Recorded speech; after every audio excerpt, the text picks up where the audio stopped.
Monique, I was really trying to stick beside you with this one.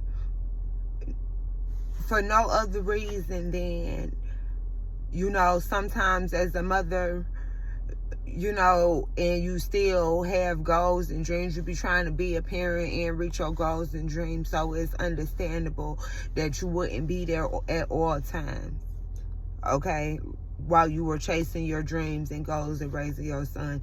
And I felt at that time that he should be understanding to that situation. Because I'm a firm believer that your life doesn't stop when you have kids. But that's just what I believe, right? You have to make time to be a mother. So I don't know the ins and outs of that relationship. But you and Shalon had a back and forth. You then proceeded to upload text messages, private text messages between you and your son. And I don't think those messages and you exposing them were giving the perspective that you thought it was. Because what I got when I was reading through those text messages is a young man who keeps reaching out to his mama because he wants her attention. He does something great, he lets his mom know. He's in trouble, he lets his mom know. He's bored today, shit's kind of shaky, he lets his mom know. I don't recall going through those text messages and you hit him first like, hey babe, this your mother, I was just calling checking on you. Those text messages look like he was the parent. Like, based on me and my son's relationship, those text messages was, I was Shalon and you was my son because he too busy to be my son because he got other shit to do.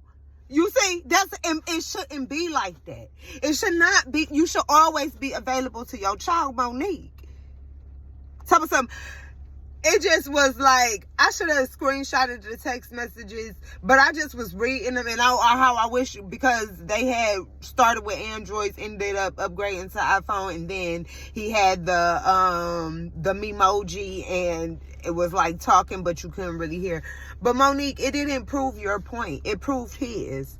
That I keep trying to build a relationship with this lady, and she's too busy chasing her dreams that she doesn't have time for me.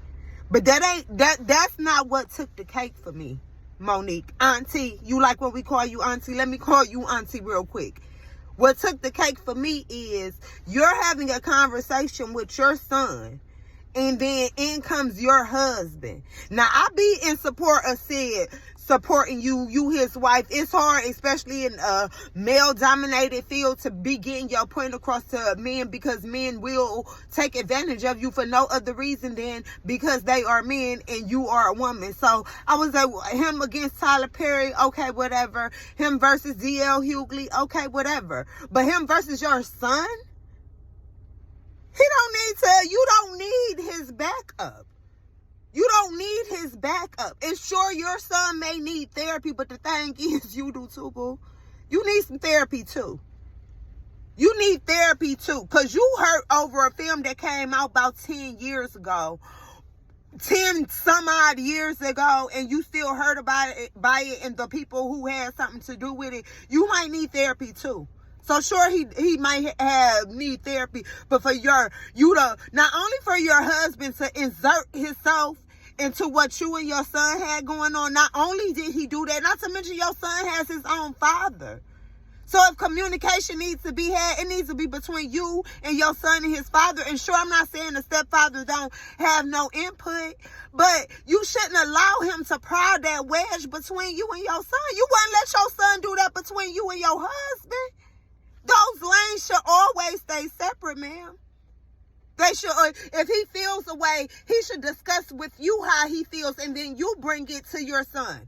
If he feels a way on your behalf, say you go to him and you say, oh, babe, I've been talking to Shalon and this and this and that, and he gives you a viewpoint like, look, Shalon a grown man. He need to stand on his own 2 feet and do for himself. You don't have to keep Then you listen to what he say. You take that information to your son and you say, son, maybe you should start standing on your feet. Not saying I'm going to get rid of all the support, but maybe I shouldn't support you as much. You see? But you don't allow no man to come between you. Like, your son was there before you were married to him. Like, that's not right. Like, you is tripping. You is big tripping. And for him to come and insert himself into your business, and then to say he has mental issues, all while you and Shalon was talking, it was never no static. And then out the blue, you post this. And I'm like, Dad, what happened? You and him need to go to therapy together. That's what needs to take place. But you need to not never get up on the internet exposing the business between you and your child. So the trust is to shit at this point. The trust is to shit. Not only did he insert himself, you posted it. You posted your business on the internet. It was, oh, baby, yeah. Oh, ma, I just was checking on you. Oh, I'll call you back in a minute. Oh, ma, can I talk to you? I got to tell you something real quick. Oh, I'll call you back in 30 minutes. Oh, can I call you in a half an hour? No, give me an hour. I need time to do the... Like, girl, it gives very much so I don't have time for my child. And sure, he is a grown man, but when he was on them lives, he was coming from a perspective of this is how you always is, and I believe him. I believe him. Me, I don't give a fuck what I got going on at any given time. I'm dropping what I'm doing, and I'm about to see what's up with my son. He calls me at any given time for any given reason. If I miss the call, I'm calling right back. If I miss the text, it's probably because I seen the text and I pick up my phone and I call right back. It's not a reason, especially not 2, 3, 10 time occasions where I'm too busy to give you a moment of my time. I don't understand that. I don't understand that. So maybe you need to do some soul searching. Maybe you need to figure out what's up with you, because you were putting it on him like he was an ungrateful child, and I can give you that. But if your attitude to him through his childhood was what it was in those text messages, oh, then baby, yeah, and he probably don't want his kids around you, because you got one time to let my kid down, you will never hear from him again. And that's me, because I have to protect my child from my experiences. If I know it's leading down that road, because I've had this relationship with this person, when I have a child, I'll give grandparent an opportunity, but once you blow it, you're done. You will never see my child again. You'll never see my child, and you won't see me again. On some, like, I'm really like that. So, Monique, you need to, and Shalane, it is hard. It's hard, but hopefully you all find, because a mother-son relationship is supposed to be a beautiful thing. It's supposed to be so beautiful. It really is. It's supposed to be a beautiful thing. Like a father-daughter relationship is a beautiful thing. That's a mother-son's relationship. It's supposed to be a beautiful thing.